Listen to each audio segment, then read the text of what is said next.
Bénin Dabartou, nous sommes à Dogbo. Dogbo, c'est dans le département du Koufo et nous sommes avec le maire de la commune de Dogbo, avec qui nous allons faire le tour d'horizon des potentialités, des atouts de la commune de Dogbo. Nous allons également parler cohésion sociale et nous allons essayer d'explorer la piste des défis à relever, des besoins des populations et de leurs difficultés. Monsieur le maire, merci de nous recevoir chez vous.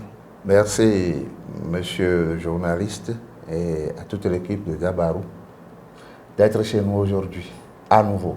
Monsieur le maire, nous entendons parler de Dogbo. Beaucoup d'internautes entendent parler de Dogbo. Il serait bien de présenter Dogbo à nos internautes. D'accord. Merci bien, monsieur le journaliste. Oui. Dogbo est une commune comme toute autre, limitée à l'ouest par le Togo. D'accord. Donc Dogbo est frontalier au Togo. Togo. D'accord. Et au nord par Djakotome. Djakotome, oui. Et à l'est par Tovikne et Lalo. Oui. Et au sud par Bopa, oui, et Lokossa. Et Lokossa. Oui. D'accord. Donc on est entre toutes ces communes. Quelle est la superficie? La superficie de notre commune, oui, est 445 km². Oui, d'accord. Oui. Avec une superficie population de avec une population de 104 500 habitants, oui, en 2013. Et aujourd'hui, oui, par les sondages, ça avoisine 115 000 habitants. 115 000 Nous attendons le nouveau recensement, oui, pour connaître d'ici peut-être à la fin de l'année, ou en septembre ou plus tard, oui, le chiffre exact de la population de la commune de Dogbo. Alors, une population aussi dense a certainement des activités qu'elle mène. Quelles sont les principales activités menées dans la commune de Dogbo? Dans la commune de Dogbo, on fait un peu de tout, mais c'est l'agriculture qui prime.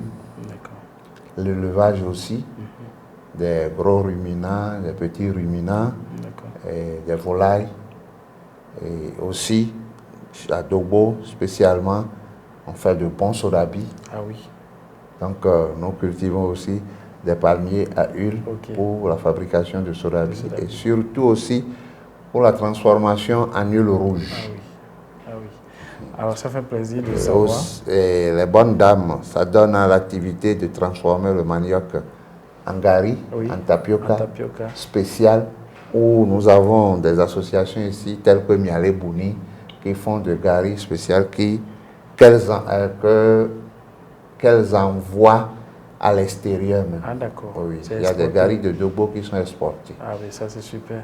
Et donc, vous n'êtes pas sans savoir que l'année surpassée, oui, nous avons inauguré en 2022, oui, un marché de vente spéciale de gari que les Américains nous ont aidés à construire avec l'association Miale Bouni et d'autres associations qui se sont associés à elle. D'accord. Et d'une valeur de 127 millions et plus. Ah oui.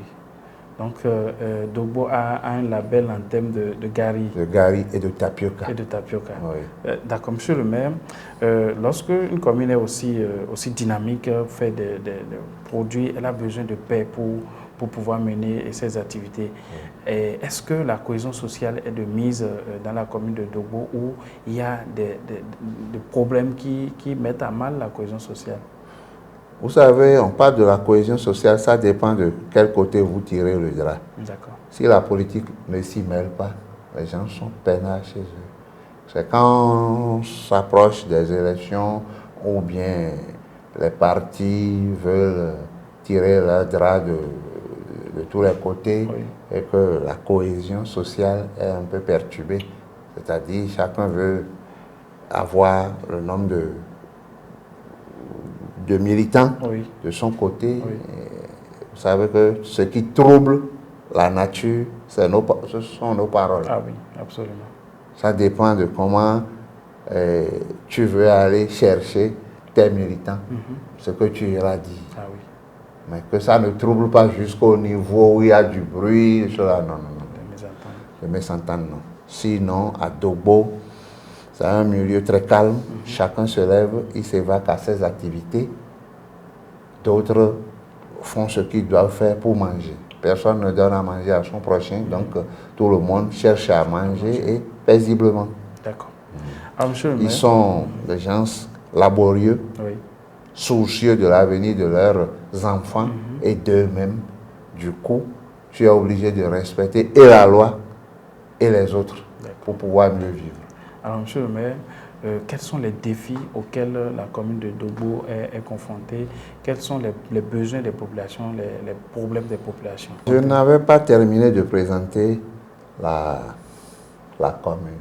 Je vous ai dit seulement, vous avez eu la superficie et le nombre d'habitants, le nombre d'arrondissements, vous connaissez? Le nombre de villages, vous connaissez? Donc il faut aller là-bas aussi. D'accord. On a 7 arrondissements.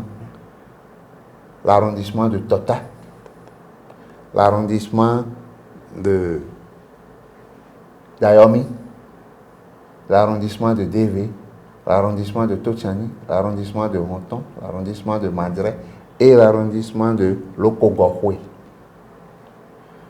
Tota est un grand arrondissement qui compte 24 villages et qui donne aux élections communales 10 conseils. Après Calavi, c'est Tota qui suit directement. L'arrondissement de Tota. Et c'est l'arrondissement central. Donc, ici, les besoins des populations, ça se sent. Parce que nous sommes dans un milieu où, quand on a 2 grandes saisons pluvieuses, et 2 petites saisons pluvieuses.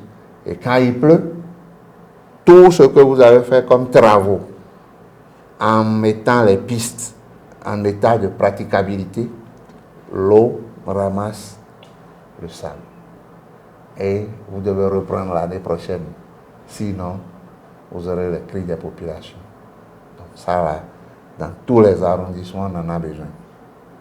Et ça devient l'élément premier pour pouvoir avoir le sentiment, le bon sentiment avec la population. Il faut leur réparer les voies. C'est le premier défi. Mais il y a des voies avant que, depuis plus de 15 ans, quand il y a la pluie commence, en la première saison déjà, ça s'inonde et ça se coupe. Telle que la voie qui donne à cette Tota à Yomé.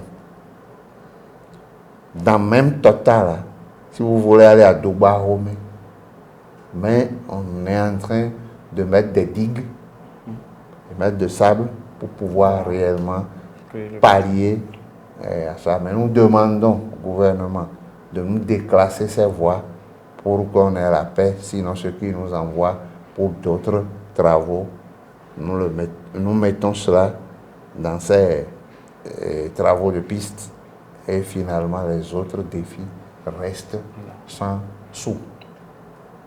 Nous avons dans notre histoire ici l'histoire des hommes à queue, où des archéologues sont venus plusieurs fois faire des études, mais ne nous ont jamais reversé ces études.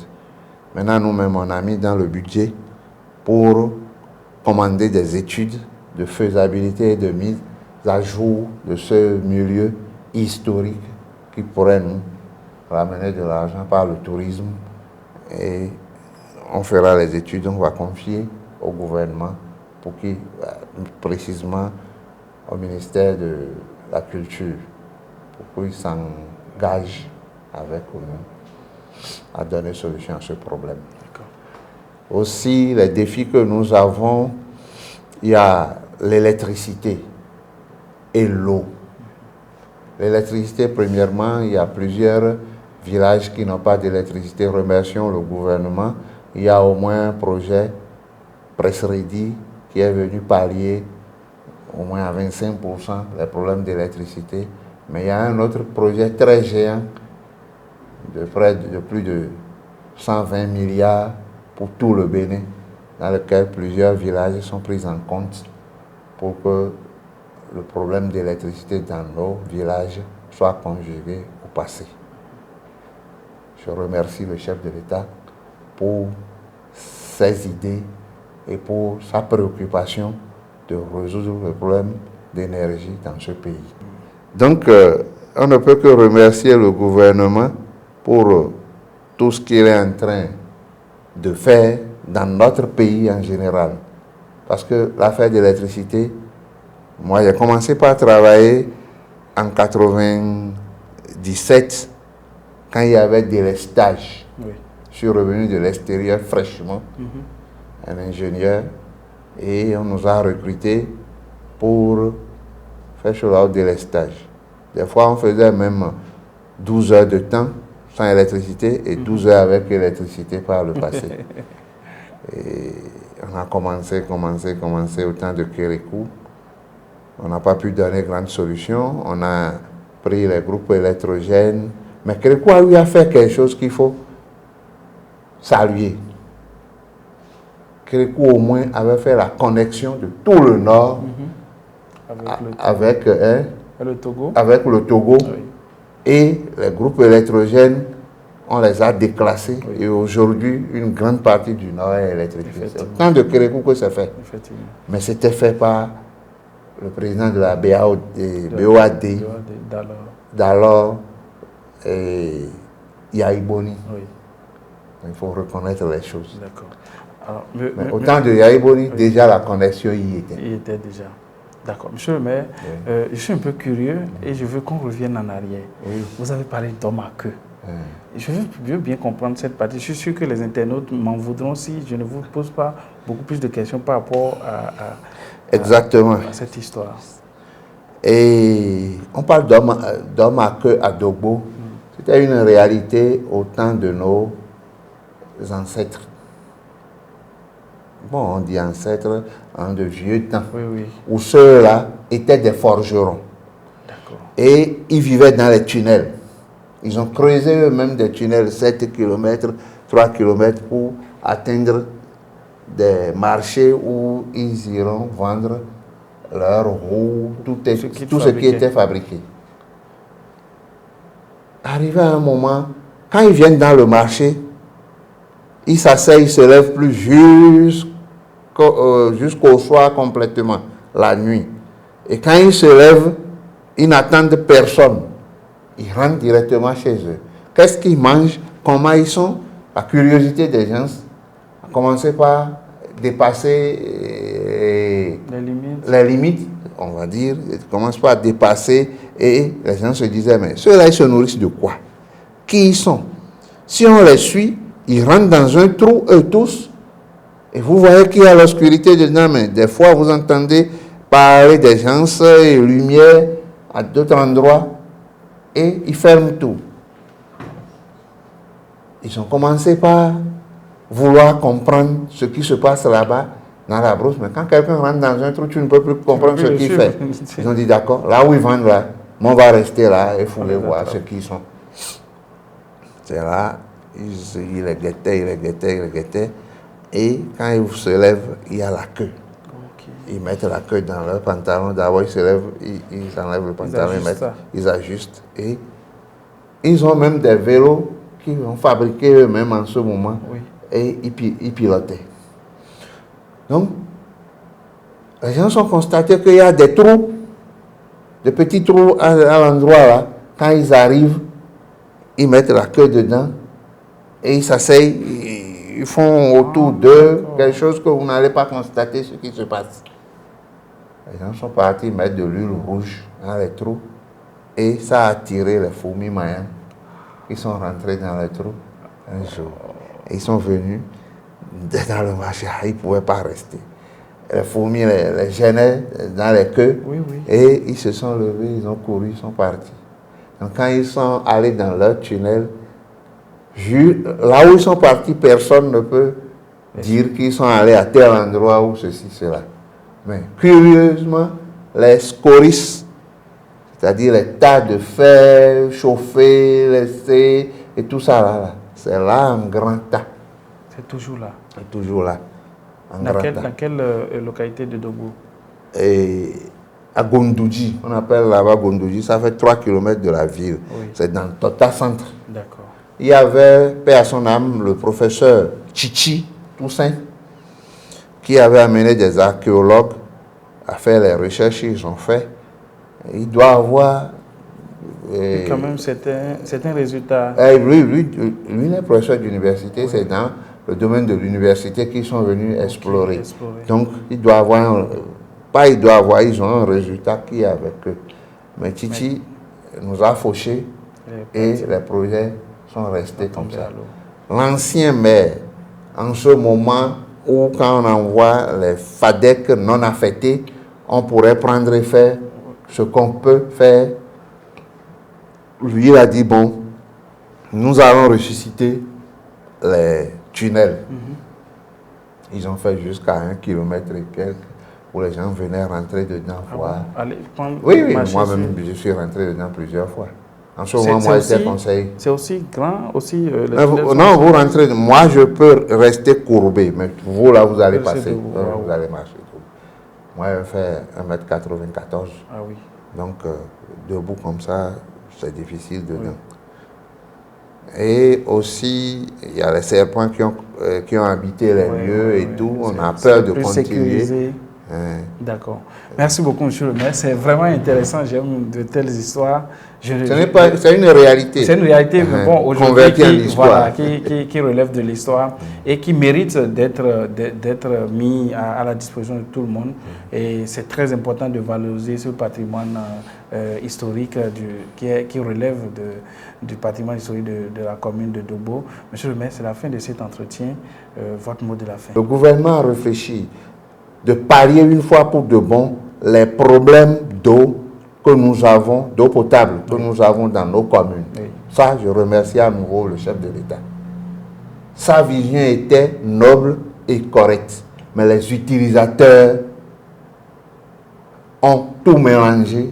Et aujourd'hui, ce sont les populations? Non, c'est-à-dire les fermiers. Ok. Les fermiers, ceux à qui ils ont confié la gestion de l'eau.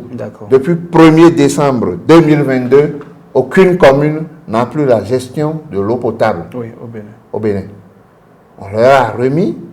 Par exemple, il y a une société au Milaé gérée par un jeune qui n'a qu'un seul plombier pour le jour et le Koufo, par exemple. Et que si ce plombier-là ne constate pas la panne et déclare qu'on peut réparer, la panne serait là comme ça. Quel que soit ce qui se passe. Les paysans n'ont même pas le droit de dire cotisons pour changer le petit robinet de 3500 ou bien 4000 là, en attendant d'avoir de l'eau niette. Donc un tas de problèmes. Moi, j'ai fait venir au Milaé au conseil de supervision et on a fait un PV, mais rien ne change. Je l'ai invité au conseil communal, c'est le matin, quand on a commencé le conseil, qu'il envoie un courrier pour dire qu'il regrette de ne pas pouvoir nous assister parce qu'il avait vu la chaleur qu'il avait eue au conseil de supervision. Il aura le triple de ça et il nous a fui.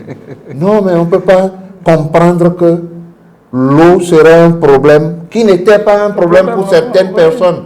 Mais le chef de l'État avait voulu améliorer pour que ça soit à 100%. Maintenant, on a fait un grand recul. Oui, nous on est prêt à écrire au chef de l'État et à l'agence de l'eau, au ministère de l'eau et de l'énergie pour pouvoir réellement rétablir ce problème. Ce n'est pas mettre en péril les réformes de l'État. Mais comment réfléchir pour donner des solutions réelles, parce que ça amène plus de problèmes que ça n'en résout. Donc ce n'est plus la vision du chef de l'État. Les gens n'ont qu'à se mettre dans la vision du chef de l'État et faire les choses telles que ce monsieur pense à ce pays jusqu'à s'oublier lui-même. D'accord, monsieur. C'est bien clair. Je sens que cette préoccupation... Ce n'est pas fini, monsieur le journaliste. Oui. Alors nous sommes en train de parler à Dogbo là. Oui.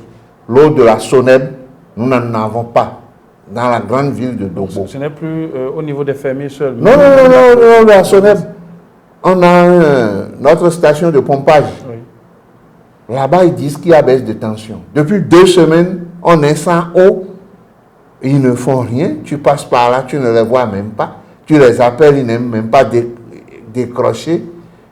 Et nous, on est prêts maintenant à envoyer aussi un courrier à la direction nationale, sinon à la direction nationale de la SONEB, pour leur demander de faire diligence ici. Parce que s'il y a baisse de tension, ils doivent voir avec la SBE. S'ils voient avec la SBE, ils ne trouvent pas de solution, ils doivent attendre à partir de 23 heures pour pomper. Là, les soudeurs et les utilisateurs d'énergie et qui ne travaillent pas à 7 heures. Beaucoup de lampes sont éteintes. La consommation diminue, on peut pomper. Oui. Mais imaginez-vous à 19 heures déjà, les autres ils sont dans leur foyer. Hein. Ils ne pensent plus à la population. J'ai sonné sur toute la ligne, je suis allé à l'Okosa réclamer, mais ça continue. Ça n'a pas changé. Ça n'a pas changé. Monsieur le maire, on va prendre un autre canal pour discuter vraiment de ce problème d'eau. Pour vous donner la parole. Quand les gens vont mourir de soif, c'est en ce moment que vous allez revenir. Pas la grâce de Dieu, ça n'arrivera pas. Alors, monsieur le maire, c'est vraiment intéressant cet entretien, mais nous sommes à la fin. Votre mot de la fin. Ce n'est pas fini. D'accord. Ce n'est pas fini, monsieur le maire. Je reviens encore. Vous avez demandé les défis. Oui, dites-nous. Notre commune est une commune basée sur l'agriculture. Bien sûr. Quand on est arrivé en 2020, on a posé notre problème un peu partout. Le gouvernement a dépêché une équipe du ministère de l'Agriculture qui sont venus faire des constats où on nous a promis des aménagements de 57 hectares pour les produits maraîchers. Ok, au niveau des bas-fonds. Au niveau des bas-fonds que nous avons. Nous avons délibéré, on a laissé le milieu, on a chassé même on a négocié avec les paysans qui sont là, les occupants, les propriétaires terriens, qui ont accepté de rester dans le projet avec nous. Mais grande était notre surprise. Le marché est attribué à une société de Burkina Faso. Le premier juge était venu, le contrôleur était un jeune de 24 ans. Il lui a dit, toi tu veux contrôler qui et quoi? Quelle expérience toi tu as de ce que nous sommes en train de dire? Il dit oui, que lui il est un maîtrisard de ceci ou de cela, technicien, chevronné. Il dit, on serait à l'œuvre. Mon frère, ils n'ont pas pu faire même 10 hectares. Et ce qu'ils ont commencé, avant qu'ils ne fassent 2-3 hectares pour avancer, il y a de l'herbe. Qui les suivait. Qui les suivait. Jusqu'à présent, rien n'est fait. L'idée du chef de l'État est encore noyée. On en était là. Quand on a dit, bon, 50 hectares dans notre périmètre risicole, ils sont venus, le marché attribué, ce dernier n'a même pas commencé. Je vous parle de 2001 jusqu'à là, nous sommes en train de parler. 2001 ou 2021 2021 plutôt, excusez-moi. De 2021 jusqu'à là, nous sommes en train de parler. Rien n'est fait. Rien n'est fait. On quitte. On dit, bon, on va vous aménager des voies et avec Procar. Oui, le projet Procar. Oui, le projet Procar.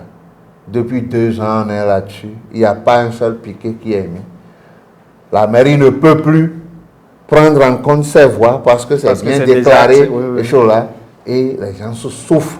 La population souffre, c'est de là que les vivres quittaient pour venir au marché. Du coup, les gens sont commencés par contourner, à aller passer par Diakotomé, alors qu'il y a un marché à Diakotomé. Et ils ne viennent plus ici. Ils ne viennent plus ici. Manque à gagner pour nous. Ajoutez ça. Ce n'est pas fini. Ils nous ont promis la pêche industrielle depuis 2022. Nous sommes en train de tourner autour de cette affaire. Jusqu'à présent, on a donné les lieux et tout. Rien n'est fait. Et ça, c'est avec quel projet? C'est toujours au ministère de l'Agriculture. C'est un projet de pêche. Oui. Oui, c'est un projet de pêche où d'autres communes ont reçu aussi, comme la commune de Dobo. Mais je ne suis pas sûr que c'est réalisé aussi dans les autres communes. Pour conclure, tous ceux qui sont en train de diriger les projets n'ont qu'à se mettre dans la même direction que le chef de l'État. Oui. S'ils ne peuvent pas faire, au niveau des études, ils n'ont qu'à déclarer au chef de l'État, on ne peut pas faire ceci. C'est mieux de venir, de prendre le marché, donner l'espoir à la population en train de leur dire demain ce serait fait, après-demain ce serait fait, jusqu'à ce que le temps va passer, on ne fera rien. Parce que le chef de l'État a au moins, si les choses sont telles qu'elles sont aujourd'hui, c'est 2 ans, comme nous-mêmes. Oui. Et si rien n'est fait, qu'est-ce qu'on nous dira? Qu'est-ce qu'on lui dira? C'est pas bon. Donc ce n'est pas bon. Ceux qui doivent faire les techniciens chevronnés, c'est des gens sur qui moi je compte, mais ce qui est en train de se passer, ils n'ont qu'à revoir leur copie pour qu'on aille au mieux. D'accord. Monsieur le maire, oui. Votre mot de la fin pour finir cet entretien. Merci monsieur le journaliste. Tel que je vous ai décrit les choses, c'est comme ça les faits. Mais on dit, c'est le spectateur qui est le plus grand joueur. Donc nous sommes des spectateurs, c'est nous qui voyons comment les choses doivent se faire.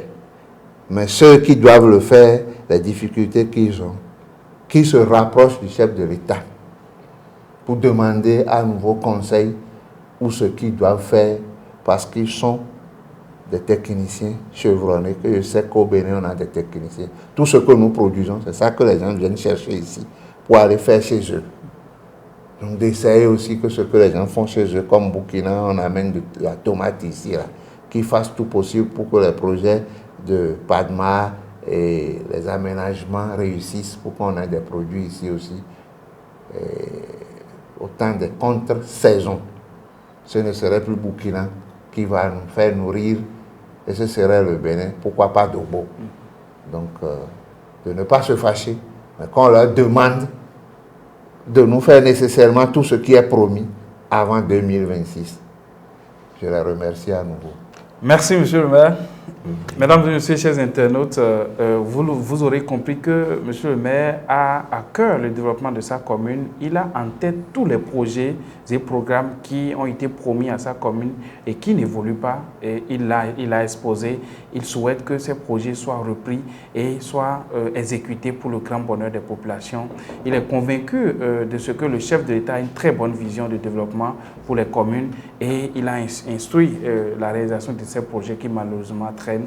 Mesdames et messieurs, Bénin Dabaroto, à Dogbo, nous avons également écouté cette histoire des hommes à cœur qui méritent d'être revalorisés à Dogbo. Merci de nous avoir suivis et à la prochaine étape. Au revoir.